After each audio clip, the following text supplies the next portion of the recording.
Leftists and conservatives battle over MLK's legacy. EPA Chief Scott Pruitt is in hot water. And a Comedy Central comedienne says you are having too many children. I'm Ben Shapiro. This is The Ben Shapiro Show.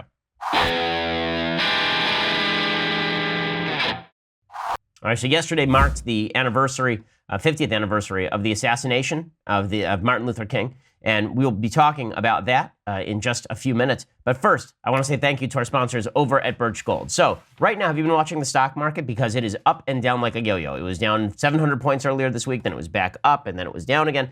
This is how the stock market's been working lately. If this makes you feel a little insecure about your asset base, maybe you ought to be thinking about investing a little bit in precious metals. Birch Gold Group has a long-standing track record of continued success. They are the folks that I trust with precious metals investing. They have thousands of satisfied clients, countless five-star reviews, an A+ rating with the Better Business Bureau. Contact Birch Gold Group now to request a free information kit on physical precious metals. And this comprehensive 16-page kit shows how gold and silver can protect your savings, how you can legally move that IRA or 401k out of stocks and bonds and into a precious metals IRA. To get that no-cost, no-obligation kit, all you have to do is go to birchgold.com/Ben. That is birchgold.com/Ben. Again, there's now a law in the books for the IRS that you can actually move your IRA or eligible 401k into an IRA backed by physical gold or silver. And the folks at Birch Gold can tell you how. birchgold.com/Ben. That's birchgold.com/Ben. Use that /Ben so that they know that we sent you. These are the folks that I would trust when it comes to investing in precious metals, again, because there are so many others who trust them, because I know the folks over there. I've talked with them. And you should ask all your questions always before you invest in precious metals. But once you are ready to do so, call my friends over at Birch Gold and they will help you out. birchgold.com/Ben. All right. So yesterday marks, as we say, the 50th anniversary of we're preparing to commemorate the 50th anniversary of the assassination of Reverend Dr. Martin Luther King. And there's a big fight underway over Martin Luther King Jr.'s legacy. Now, I have a great book by Brad Meltzer that I read to my child about Martin Luther King Jr. and what Martin Luther King Jr. did for the United States and what he did for the black community inside the United States. It's one of my daughter's favorite books. She's growing up with it because I think that it is important for all children to know about the legacy of Dr. King. But one of the things that we tend to do in modern politics is, instead of remembering people for the things that they are actually remembered for, we go back and we look again. We do a revisionist history. We go back and we look again at all the things they did in their life. And then we say, well, this is really what we should be remembering. So, for example, George Washington, father of our country, right? Great general, first president.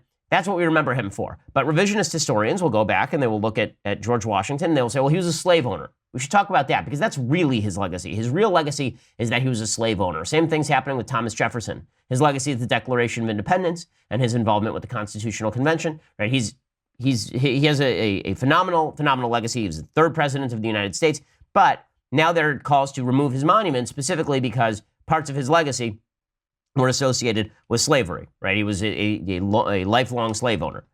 Yeah, this sort of logic has applied to everything. You see it even with Abraham Lincoln, where there's now an attempt going on to go back and recast Abraham Lincoln as a rabid racist because in some of his writings, he speaks in racist fashion, even though he was the great emancipator who ended slavery in the United States through the Civil War and through the Emancipation Proclamation. Well, Martin Luther King obviously doesn't have anything quite that checkered, slave owning or racism in his past. He does have some things in his past that we have conveniently overlooked, obviously. He was personally kind of a shambles in terms of his treatment of women, for example. But what we really remember Dr. King for, and why we celebrate Dr. King, and I'm blessed that I shared my birthday with Dr. King's day, right? Martin Luther King Day is January 15th. That's my birthday. And I've always had a special fondness for that fact. But Dr. King, what we really remember him for is his message, which was not Malcolm X's message. So to understand Martin Luther King's message, you have to do it in contrast to Malcolm X prior to his conversion to actual Islam and his call for peace before he was assassinated by the folks over at the Nation of Islam, to which Democrats still pay homage, which is just an incredible thing, right? The people who assassinated Malcolm X are still going around claiming they didn't assassinate Malcolm X, and then heads of the Democratic Party are meeting with their leaders, like Louis Farrakhan. Should show you something about the state of today's modern politics. But Malcolm X's message was black militancy. His message was black separatism, at least in his early days when you read the autobiography of Malcolm X. And then later, he realized maybe we should look for a more conciliatory message. And Spike Lee's movie covers some of this ground. Okay, Martin Luther King's message was very different. His message was, we all have to come together around universal human rights that apply to black people as well as white people, that the calls of the founding fathers apply to black people as well as white people, like Booker T. Washington or like like Frederick Douglass. The call from Martin Luther King was fully within the American tradition. America has certain rights, inalienable rights, and these extend to black people. And to prevent black people from exercising these rights is an act of terrorism, an act of evil, an act of tyranny. Right? This was his basic message. And that message of racial reconciliation was why we honor Dr. King. If he had been a racial separatist like Malcolm X, we would not be honoring Dr. King. We would be talking about whether his legacy has helped contribute to the constant racial tensions in the country. The reason that Martin Luther King is considered such a great figure is because of the racial reconciliation. So, I mean, we'll play it because it is one of the great speeches in American history. This was his speech, the I Have a Dream speech from the Washington Mall. Here was Dr. King in his most famous iteration. I have a dream that one day this nation will rise up and live out the true meaning of its creed. We hold these truths to be self-evident, that all men are created equal. Right, okay, and this is because he spoke in these terms. It was obvious that Martin Luther King was bound to be an American hero. Obviously, his assassination was one of the great tragedies in American history because right on the verge of a civil rights movement that was to essentially bear his imprimatur, he was killed, right? It's just a horrifying story. In any case, President Trump tried to pay homage to Dr. Martin Luther King on the 50th anniversary of his assassination, and he spoke about that. He posted this on his Twitter yesterday. This, of course, caused a lot of consternation. 50 years ago, Dr. King was cruelly taken from this world by an assassin's bullet. But the promise he fought for could never be taken away. His words, his deeds, they live on forever. And the cause for which he gave his life only gains strength and force and power with the passage of time. On this cherished day, we honor the memory of Reverend King, and we rededicate ourselves to a glorious future where every American from every walk of life can live free from fear, liberated from hatred, and uplifted by boundless love for their fellow citizens. Okay, now so many people were upset about this, right? A lot of people were very upset about President Trump putting this out because folks on the left think that President Trump is a racist, and they're unhappy with a lot of the racially conflagrationist things that Trump has said in the past, going all the way back to Charlottesville. The fact is, though, that what Trump is actually saying, right, separate the message from the man who's saying it, what he's saying here is the great American perception of Martin Luther King. So, in the mood of revisionist history, what is absolutely happening right now is that the left is going back and they're looking at Martin Luther King's entire legacy. And again, Martin Luther King was economically a socialist. Martin Luther King was somebody who did not really understand economics particularly well. Martin Luther King was somebody who was focused in on the supposed labor struggles of unions across the country. And so the left broadly has tried to take the great attachment we have to Martin Luther King and extend it to these other causes. So, for example, there's a piece today by Leonard Pitts Jr., who is a columnist, syndicated columnist. It's in the Miami Herald, where he talks about Martin Luther King, and he talks about the assassination. He says, "Fear purchased the gun, delusion loaded it, ignorance adjusted the sight, intolerance pulled the trigger. 50 years ago, those forces killed the man. They have sought ever since to kill the memory." Now, again, I agree with what killed the man. Right, but that was an individual assassin in a country that was still replete with racism. We are now 50 years down the road. The idea that we've spent 50 years burying Martin Luther King's memory is a bit insulting to all of the history of the United States subsequent to his assassination. But here is what Leonard Pitts says. And this, again, I think is the attempt to recapture the legacy of Martin Luther King and put him in the radical camp so that there can be a call today for more radicalism in politics, particularly on the racial side. He says, quote, "There's a myth some of us cherish, and it goes like this. There used to be racism in this country, a distant and benighted time about which it's best not to talk and impolite to even recall. Then Martin Luther King organized a boycott, led some marches, and gave a speech about a dream. And ever since, equality has reigned."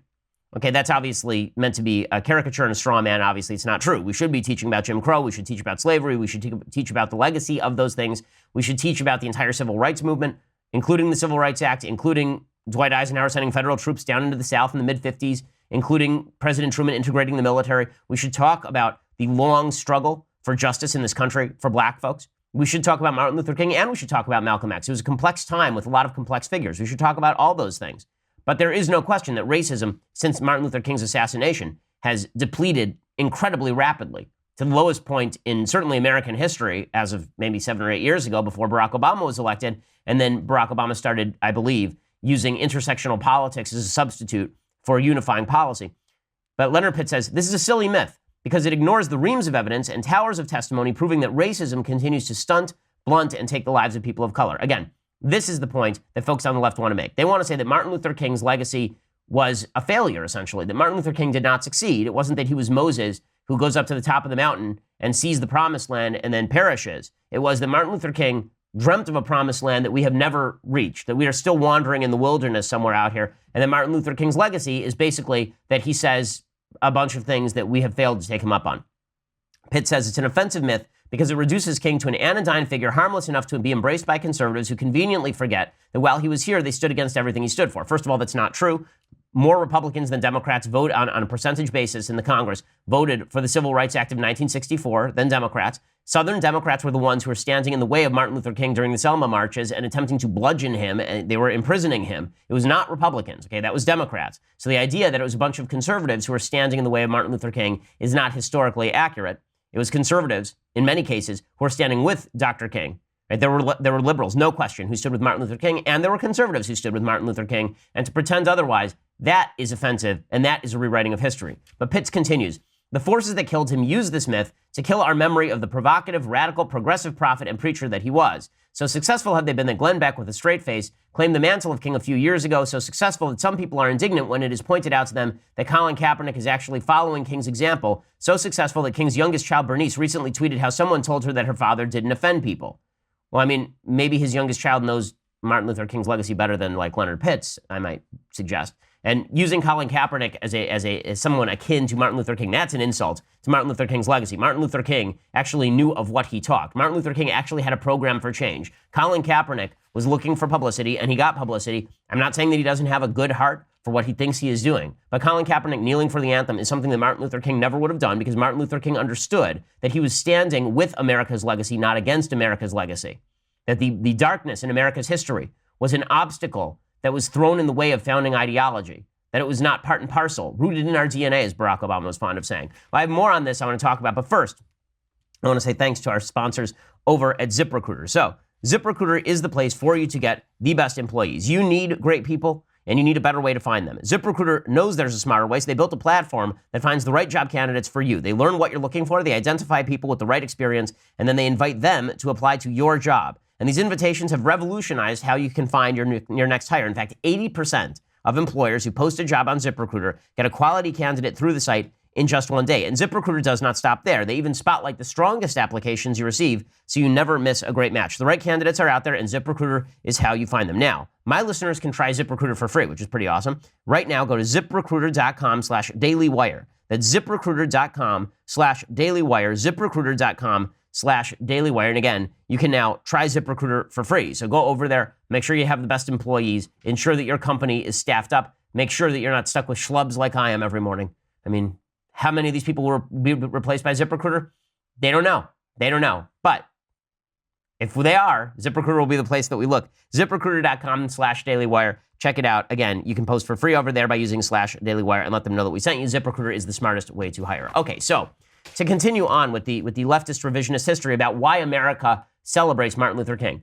The revisionist history here is not that Martin Luther King they're not lying about some of the revisionist history, right? When I say revisionist history, I don't mean that they are fibbing about what Martin Luther King did. I'm saying they're fibbing about why Martin Luther King was a popular figure, right? Why Martin Luther King has a day of his own in the United States. So Leonard Pitts, again, writing the syndicated column about the real legacy of Martin Luther King, he says, all of this is foolishness, but the foolishness exists because we allow it to, because we failed to vote like we could, teach, organize, and agitate like we should. So 50 years after King was killed, police can still get away with murder. People working full-time jobs still can't feed themselves. We still take necessities from the masses to give luxuries to the classes. Our children are still ground up by unnecessary war. African Americans are still last hired, first fired, still disproportionately poor, sick, undereducated, and killed. Okay, well, there's a lot to unpack there, but not every disparity, as we will see, and we'll talk about in just a second, is due to discrimination in the United States. But Leonard Pitts is saying that because there is still disparity, that obviously is a symptom of the same root cause that Martin Luther King was fighting, namely deep American racism. And then, of course, Leonard Pitts drops what he considers his ultimate rhetorical H-bomb. Also, Jeff Sessions is Attorney General and Donald Trump president. Okay, to call Jeff Sessions a racist is really absurd. Jeff Sessions prosecuted members of the KKK. And Donald Trump as president, that is a direct response. It really is. I don't think that Trump has been great on race. I really don't. But if I haven't made that clear in the past. But to say that Donald Trump is a cause of racism rather than an effect of an intersectional politics that has now generated a blowback on the other side of the aisle, I think would be wildly inaccurate. It's not evidence of deep-seated American racism. It's evidence that Americans are willing to get tribal if they think the other side of the political aisle gets tribal as well. Leonard Pitts concludes, things are not as awful as they once were, but less awful is not a synonym for good. So those of us who believe in social justice, not as abstract possibility, but as critical necessity, must reclaim the lost memory of King and defend it with adamantine will from those who would smother it in myth, not just because it inspires, but also because it impels. And he says that we have lingered in the valley for too long. Again, this is what the left is trying to do. They're trying to say that King's vision was never accomplished, and the right is saying large swaths of King's vision were accomplished, which is why we celebrate him. Imagine in 1969, if you'd said that white kids across the United States would be celebrating Dr. Martin Luther King, that would be seen as a great step toward the ending of racism in America, certainly. It would be good evidence that racism in America has waned. The left doesn't see it like that because they want to promulgate the myth America is a deeply racist place. So now I want to read you an article by Jesse Jackson. So Jesse Jackson was at the assassination of Martin Luther King. He was one of the folks who was there. And he obviously has become a demagogic and terrible race leader. Not only has he engaged in racism of his own, not only has he engaged in anti-Semitism, not only is he personally a mess, not only is he corrupt beyond measure, but he is still proclaiming that every problem that happens in the United States is a reflection of racism. So this is the question. Is Dr. Martin Luther King's legacy a failure or is it a success? Folks on the left say it's a failure because America failed Dr. Martin Luther King. So here is what Jesse Jackson writes in the New York Times today. As the nation prepares to commemorate the 50th anniversary of the assassination of Reverend Dr. Martin Luther King Jr., we should dwell not merely on how Dr. King died, but also on how he lived. He mobilized mass action to win a public accommodations bill and the right to vote. He led the Montgomery bus boycott and navigated police terror in Birmingham. He got us over the bloodstained bridge in Selma and survived the rocks and bottles and hatred in Chicago. He globalized our struggle to end the war in Vietnam. How he lived is why he died. This again is Jesse Jackson. As he sought to move beyond desegregation and the right to vote, to focus his work on economic justice, anti-militarism, and human rights, the system pushed back hard. In the last months of his life, he was attacked by the government, the press, former allies in the military-industrial complex. Even black Democrats turned their backs on him when he challenged the party's support for the war in Vietnam. By the way, he was wrong about that. The war in Vietnam was not a bad war. That was the right war. It was just fought in absolutely the wrong way. And smothering everything that Dr. King did in genius and wonder is, I think, also a disservice to the fact that a lot of the stuff he said was controversial, right? And the Vietnam War is one of those things. It says a growing number of Americans had a negative view of Dr. King in the final years of his life, according to public opinion polls. A man of peace, he died violently. A man of love, he died hated by many. America loathes marchers but loves martyrs. The bullet in Memphis made Dr. King a martyr for the ages. We owe it to Dr. King and to our children and grandchildren to commemorate the man in full, a radical, ecumenical, anti-war, pro-immigrant, and scholarly champion of the poor who spent much more time marching and going to jail for liberation and justice than he ever spent dreaming about it. And then he talks about, you know, all of the various things that Martin Luther King marched for, some of which I think were wonderful, many of which were incredible, and some of which were socialist. I mean, some of which were not so great. The point here is, what is America now? 50 years. Let's do a quick retrospective. Where is America now? The answer is some of the disparities in America have not been removed. But legal disparities, legal discrimination is not a thing in the United States. Okay, and I'm talking about laws that discriminate between blacks and whites in the United States. These are illegal in the United States. They're barred by federal law. Right? They should have been barred by the 14th Amendment to the Constitution, is the truth, in 1871, 1869. But in any case, it took 100 years for that legacy to be realized. To pretend that Martin Luther King is a failure in order to promote a radical race agenda that suggests that all disparity in the United States is due to discrimination is to do a disservice to Dr. King's memory, and more importantly, to do a disservice to the United States that has embraced his memory. So here is a better article on the legacy of Martin Luther King. This one is from Jason Riley, another columnist. He's a black guy who writes for the Wall Street Journal. He's on the editorial board there. He says, after Martin Luther King Jr. was shot dead 50 years ago as he stood on the balcony of a motel in Memphis, Tennessee, riots broke out in more than 100 cities. There were also reports of violence on college campuses and even on military bases overseas where some black soldiers refused to report for duty. Federal troops were sent to Baltimore. In Chicago, Mayor Richard Daley ordered police to shoot to kill arsonists and shoot to maim looters. In Washington, so many fires were set you couldn't see the U.S. Capitol because of all the smoke. General William Westmoreland, who commanded U.S. forces in Vietnam and happened to be in Washington at the time, said the unrest had left the nation's capital looking worse than Saigon did at the height of the Tet Offensive. President LBJ responded by convening a meeting of the nation's most prominent black activists, and the invite list is instructive. It included A. Philip Randolph, who led the fight to desegregate the military, Whitney Young, head of the National Urban League, Roy Wilkins, leader of the NAACP, and Bayard Rustin, a top advisor to King, who had helped organize the seminal 1955 bus boycott in Montgomery, Alabama, and the 1963 March on Washington. It almost goes without saying that the leading civil rights organizations today can no longer count people of that caliber in their ranks, which may be the clearest indication yet that the movement is over and that the right side prevailed. If Black Americans were still faced with legitimate threats to civil rights, such as legal discrimination or voter disenfranchisement, we would see true successors to the King-era luminaries step forward, not the pretenders in place today who have turned a movement into an industry, if not a racket. In just a second, I'll read you the rest of what Jason Riley has to say, because I think this is truer to why America celebrates Martin Luther King than anything the left is saying about Martin Luther King today, attempting to rally Martin Luther King's support base and popularity in favor of a Bernie Sanders, Kamala Harris agenda. First, I want to say thank you to our sponsors over at Indochino. So, I used to get suits just off the rack. That was the way that I got suits. No longer. Now, I get the best suit I can find, and that means a made-to-measure suit from Indochino. It's the world's largest made-to-measure menswear company. Indochino has been featured in major publications, including GQ, Forbes, and Fast Company. They make suits and shirts made to your exact measurements for a great fit. Guys love the wide selection of high-quality fabrics and the option to personalize all the details, including your lapel, lining, and monogram. So here's how it works. You visit a showroom or you shop online at Indochino.com. You pick your fabric, you choose your customizations, you submit your measurements, and then you just wait for the custom suit to arrive in just a few weeks.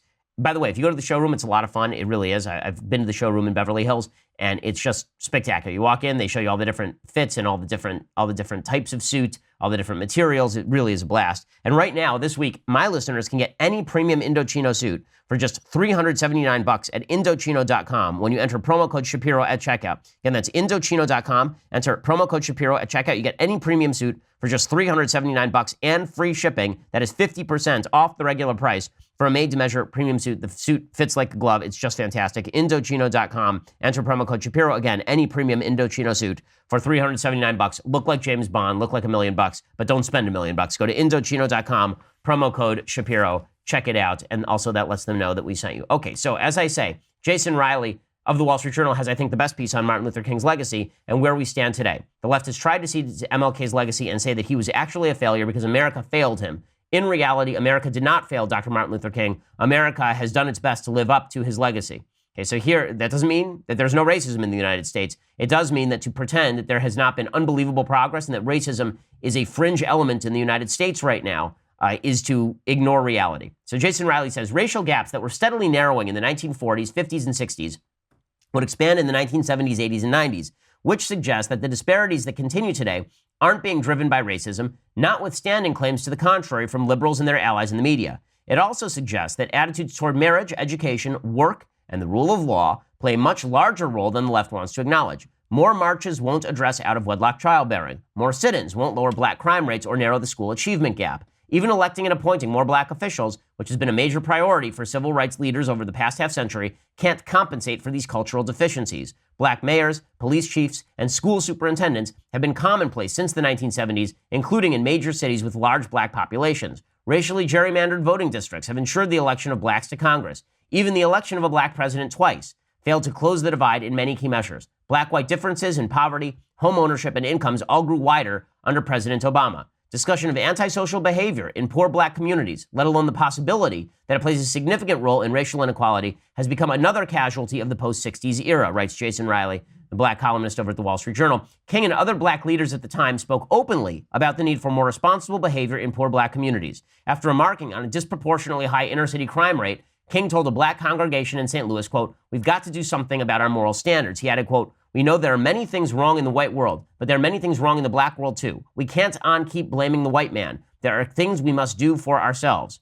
King's successors mostly ignored this advice, preferring instead to keep the onus on whites. Where King tried to instill in young people the importance of personal responsibility and self-determination, notwithstanding racial barriers, his counterparts today spend more time making excuses for counterproductive behavior and dismissing criticism of it as racist. Activists who long ago abandoned King's colorblind standard, which was the basis for the landmark civil rights laws enacted in the 1960s, tell black youths today that they are victims first and foremost. A generation of blacks who have more opportunity than any previous generation are being taught that America offers them little more than trigger-happy cops, bigoted teachers, and biased employers. It's not only incorrect, but as King and a previous generation of black leaders understood, it's also unhelpful. The reason that I read all of this from Jason Riley is because this is the important part of Dr. King's legacy. The important part is the part that we know. It is the part that we know. It doesn't mean we shouldn't study the rest of Dr. King's life and analyze how he brilliantly used the power of media and brilliantly used the power of social demonstration in order to push his agenda. We should do all of these things. I'm all for a more well-rounded, nuanced picture of history. But if we're going to say, what do we celebrate about Dr. Martin Luther King, it is a colorblind standard that the left today is in the midst of rejecting wholesale. The intersectional ideology of the left fully rejects all of this. The intersectional ideology of the left fully suggests that you cannot have a colorblind society, that Dr. Martin Luther King was in fact wrong, that Dr. Martin Luther King was incorrect in his assessment of his dream. His dream itself was a problem. And I present as evidence to you an article by a professor named Kimberly Crenshaw. She's executive director of the African American Policy Forum and a professor of law at Columbia University. She is also the inventor of the concept of intersectionality. And in the column that she wrote for the Washington Post, I think it was a couple of years ago, she explained that intersectionality isn't only supposed to be a way of describing different experiences based on group identity. It's not just supposed to be that Democrats are saying, yeah, black people have one kind of experience and white people have another kind of experience.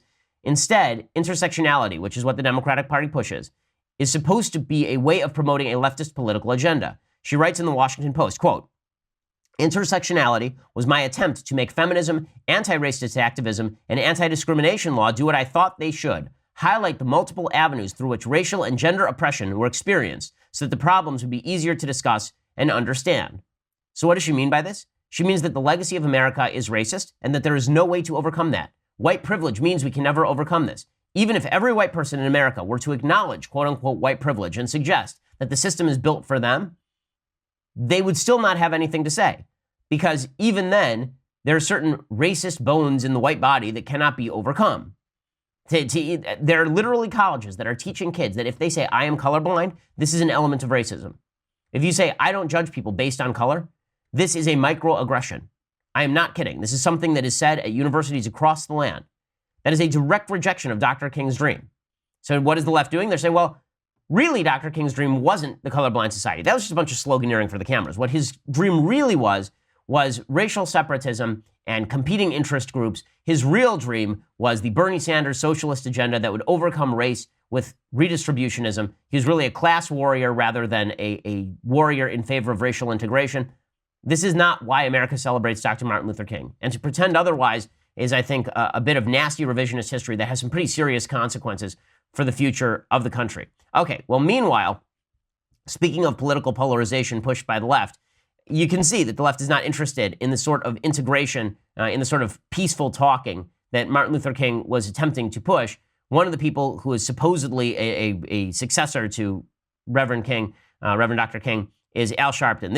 It just demonstrates the fall off in the level of political discourse and the level of racial leadership that Al Sharpton is considered anywhere akin to Martin Luther King. It's just insane. Al Sharpton is a race hustler. Al Sharpton has made himself a fortune by blackmailing companies, by calling them racist. Al Sharpton is a guy who has twice helped initiate violence against Jews. Al Sharpton is just the scum of the earth. He's the scum of the earth, Al Sharpton. And yet here he is talking about Martin Luther King and talking about how Donald Trump has made racial intolerance vogue again, despite the fact that Al Sharpton legitimately called called Jews white interlopers in Harlem and suggested that diamond merchants in New York were responsible for killing black children. Okay, Al Sharpton is the worst of the worst. And here he is talking about how Trump has made racial intolerance in vogue again. I think what people really don't understand, for those of us that grew up in the King movement and the generation after King, is that we mark the 50th anniversary with the challenges that we have a president that has made this kind of racial divide and intolerance become vogue again. Because when you look at what Donald Trump is doing around pet questions of people of color, Mexicans, blacks, Muslims, he has reintroduced what Dr. King's life was against. It's taken us back. Taken us really back. Years. Okay, so again, here's the problem. I'm not fond of a lot of Trump's rhetoric. I was very critical of President Trump's response to Charlottesville, which I thought was egregious. During the election cycle, I thought that his response to questions about the KKK was just awful. I think President Trump has a nasty habit of saying things that are really inflammatory about race, and that is not a good thing. But to suggest that Trump is the one who is responsible for the racial uptick, the uptick in racial animosity in the country is not supported by data. It's just not. Okay, if you look at moods about race in the United States, they were at an all-time high by the time George W. Bush left office. And then if you look at mood about race with regard to divides between the races, it jumped as soon as Obama took office, and it continued to grow while the president was in office, right? And now Trump has taken office and it hasn't narrowed. And that's not a shock because, again, when one side embraces the idea that the colorblind dream is no longer a dream, but a nightmare, then you end up with a racially polarized society. This sort of polarization, unfortunately, has broken out across the spectrum. It's not just with regard to race. For example, it's so bad that even normal politicians are being attacked as inhuman just because we disagree with them. Ted Cruz, I'm friendly with Senator Cruz, and Senator Cruz, the senator from Texas, he was campaigning in Texas. The left is celebrating this, and this just demonstrates how far our politics have gone. This woman walks up to Ted Cruz and asks him if he is actually a human being. It's really quite amazing. I'm a woman over 50 who, as of February 7th, has 7 active pre-existing conditions. I'm not counting being female and a survivor of abuse. I purchased my individual policy on the health insurance exchange. If you force me into a high-risk pool, you will either bankrupt me or kill me. I take your threats of medical aggression personally and seriously, and I can assure you I'm not the only Texan who does. My question is, will you pledge to submit to a DNA test to prove that you're human? Well, ma'am, thank you for that. And one of the great things about our democratic system is that we can treat each other with respect and civility. Is that a yes or a no? And that's a great response by Senator Cruz. You can stop it there. But that question, will you take a DNA test to prove that you're human? In an era of political polarization, let's just note that this is not coming just from Donald Trump or just from one side. It's not good when it does come from Trump. I've ripped it when it comes from Trump, but it's coming from both sides and it precedes President Trump's presidency by a long way. Speaking of that political polarization, in just a second, I'm going to get to the worst political polarization of the day, and I want to talk a little bit about the scandals, supposed scandals surrounding EPA Chief Scott Pruitt. First, I want to say thank you to our sponsors over at Chappaquiddick. So, as I have said before, they're sponsoring us to talk about Chappaquiddick on this program. It would not matter. I would still be talking about Chappaquiddick on this program. You must go see Chappaquiddick. It is in theaters tomorrow. You have a moral obligation, my listeners, to go see Chappaquiddick. The reason for this is because it took 50 years, 50 years, to make a movie about a sitting senator of the United States, the scion of the most famous family in the history of American politics, who literally left a woman to drown in negligent homicidal fashion. Left her not even to drown, but to die suffocating in an air bubble that was still present at the top of her car. All he had to do was walk 50 feet, pick up a phone, and call the cops. Instead, afraid of the blowback, he left her to die at the bottom of a river. Okay, and this movie actually handles the issue, but it handles the issue with grace. So the movie does not suggest, for example, that Ted Kennedy was having an affair with Mary Jo Kopechne because there's not the evidence to prove that. It doesn't suggest that she was pregnant because there's not the evidence to prove it. They stick to the actual facts of the case when they make Chappaquiddick.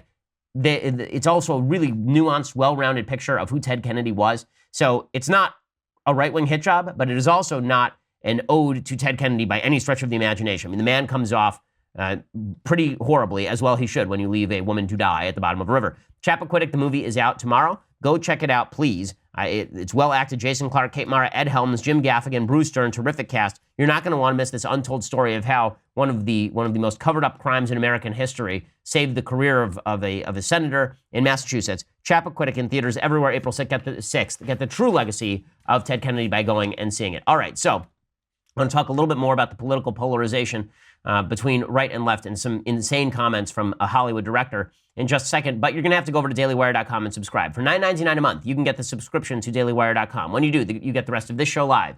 You get the rest of Andrew Klavan's show live. You get the rest of Michael Knowles' show live. You also get the conversation. So the conversation is the Q&A that we do with our various hosts. And the next one is coming up next Tuesday, April 10th at 5:30 p.m. Eastern, 2:30 p.m. Pacific. If you haven't yet joined the conversation series, it's our monthly Q&A hosted by Alicia Krause, where we answer any and all questions from politics to the personal. And this month's episode, again, features Drew, and it will stream live on the Daily Wire's YouTube page and as well as Facebook page. Everyone can watch it, but if you want to ask a question, you have to subscribe. So go over to dailywire.com, subscribe, type into the chat box, ask your questions, and Andrew Klavan will answer those questions for an entire hour next Tuesday, April 10th, 5:30 p.m. Eastern, 2:30 p.m. Pacific, and join the conversation. With your annual subscription, you get all of those glories, plus you also get something incredible. You get the Leftist Tears hot or cold tumbler. The Leftist Cheers Hot or Cold Tumblr. It is just, it's phenomenal. You will love it. It's incredible. So go check it out. Again, please subscribe also because it helps support the show and make sure we can bring it to you every day. Get that annual subscription and help us out. I get lots of letters asking how you can help us out. That's the way you can help us out, is by subscribing. Really appreciate it. We are the largest, fastest growing conservative show in the nation.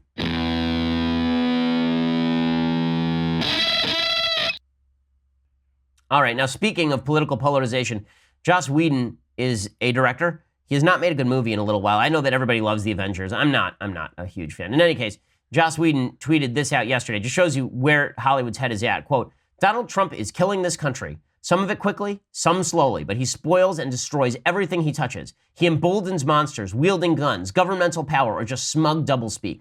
Or Russia. My hate and sadness are exhausting. Die, Don. Just quietly die.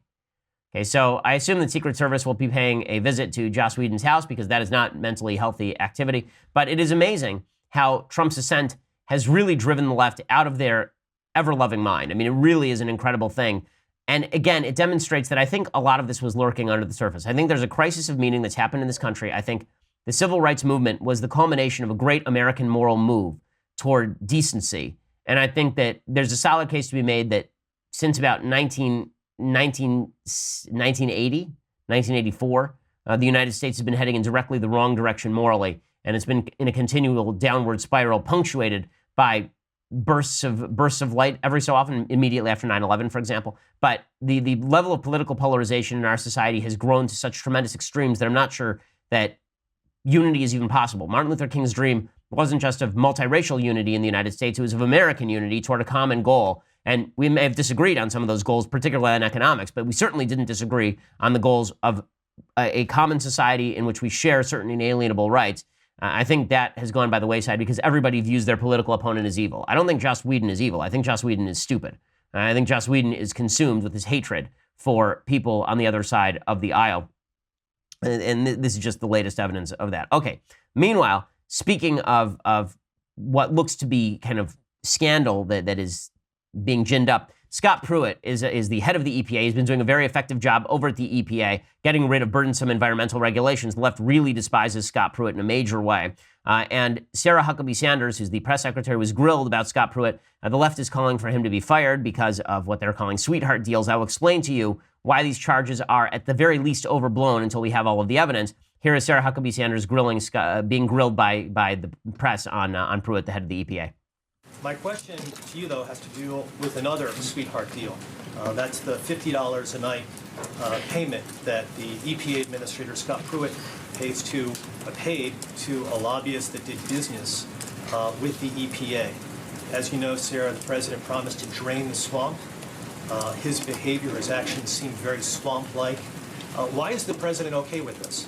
The President's not. We're reviewing the situation. We have had a chance to have a deeper dive on it. We'll let you know the outcomes of that, but we're currently reviewing that here at the White House. Does the President have confidence in the EPA Administrator at this point? The President thinks that he's done a good job, particularly on the deregulation front, but again, we take this seriously and we're looking into it, and we'll let you know when we finish. Okay, so this is about all she can say at this point because not all the information has come out. Apparently, the White House is somewhat unhappy with Pruitt because of all these supposed scandals that are in the making. One of those scandals is that he supposedly ended around the process to give a couple of his employees pay raises. And Scott Pruitt said he didn't know about those pay raises until yesterday, and he changed it. Suffice it to say that a lot of this is being somewhat overblown. Molly Hemingway has a very good piece over at The Federalist talking about all the various things that Scott Pruitt was supposed to have done wrong here. It is, shall we say, rather unclear that anything wrong actually happened here. So he rented a room, and he was approved for the room by an 18-year career ethics person at the EPA. So no evidence of wrongdoing yet. And then apparently Pruitt supposedly bypassed the White House to get raises for a couple of his top aides who came to D.C. from Oklahoma, and he didn't get White House approval. He says that he didn't even know about it, so maybe that's true. And then apparently he flew first class because of security threats, which would not be a shock. I fly first class sometimes because of security threats. All of this is supposed to be a rip on Scott Pruitt.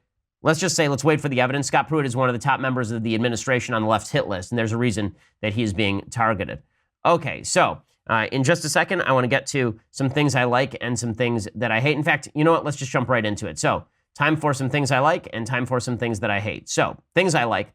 in honor of Martin Luther King's, the assassination of Dr. King, I want to talk a little bit about Uncle Tom's Cabin. So this is a classic novel. People have taken it in all the wrong ways in their interpretation of it over the last century. They've suggested that even the term Uncle Tom has become a term of derision about black people who are supposedly too conciliatory with white people. Right? Larry Elder's been called an Uncle Tom. Jason Riley, who I read earlier, has been called an Uncle Tom. Clarence Thomas has been called an Uncle Tom. If you read the book, the point of Uncle Tom's character is that he is a Christ-like figure.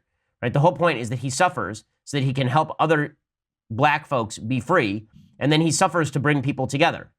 Right? That is the entire purpose of his character. It's to better everyone around him.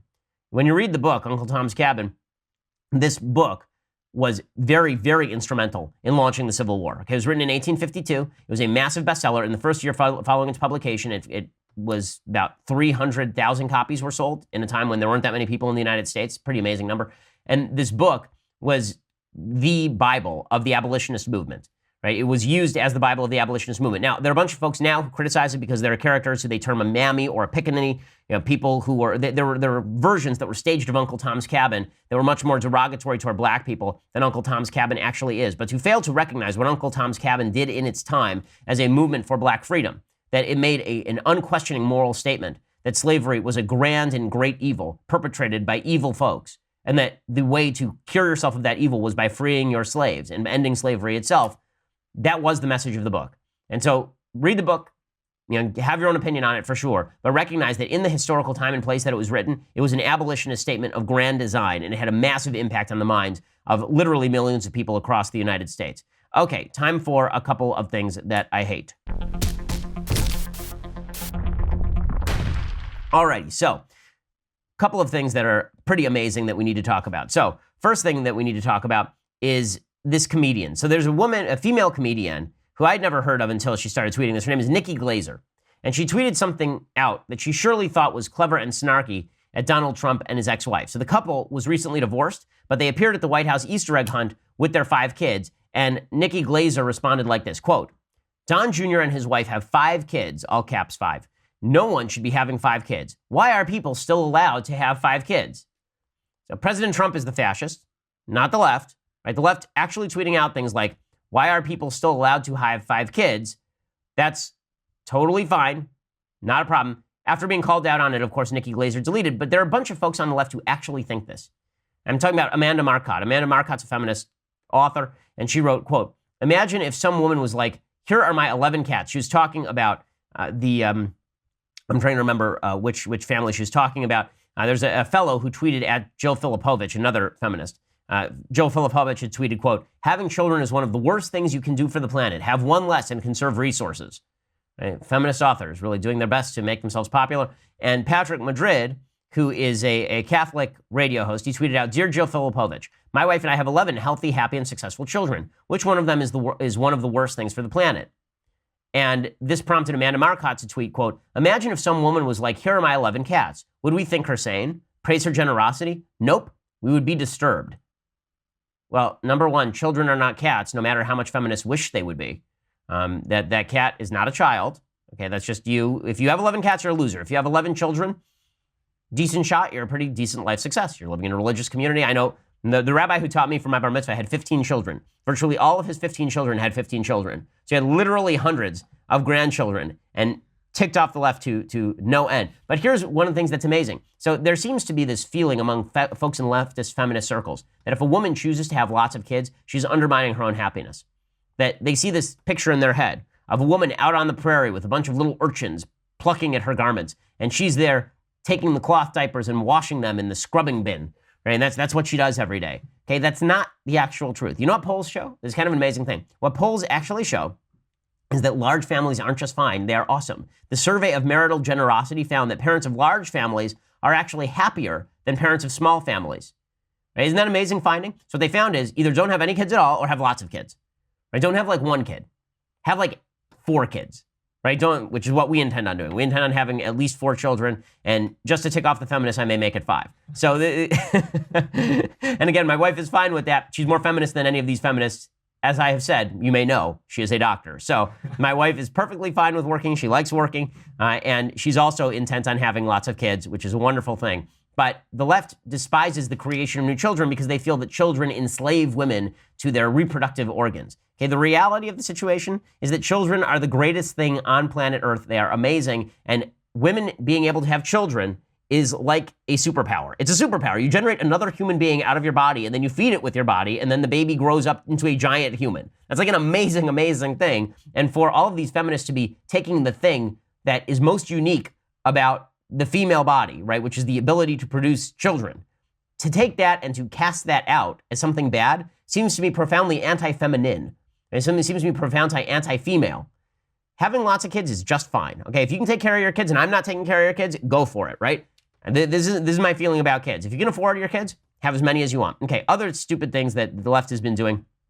It's pretty amazing. The creator of Will and Grace, which is the most overrated show in the history of television. It never was a top 10 show. It was never a massive rating success, but it was boosted by the critics because it was about gay folks. Well, the creator of Will and Grace is now going to stick it to Vice President Mike Pence by donating John Oliver's mean-spirited gay bunny book to Indiana schools. So John Oliver wrote this book that was supposed to rip Mike Pence's daughter, right? Mike Pence's daughter, Charlotte, wrote a children's book about their bunny, which is called Marlon Bundo. That's the name of the bunny. And they wrote a book about that. John Oliver then wrote a book about a gay bunny to try and slap at Pence.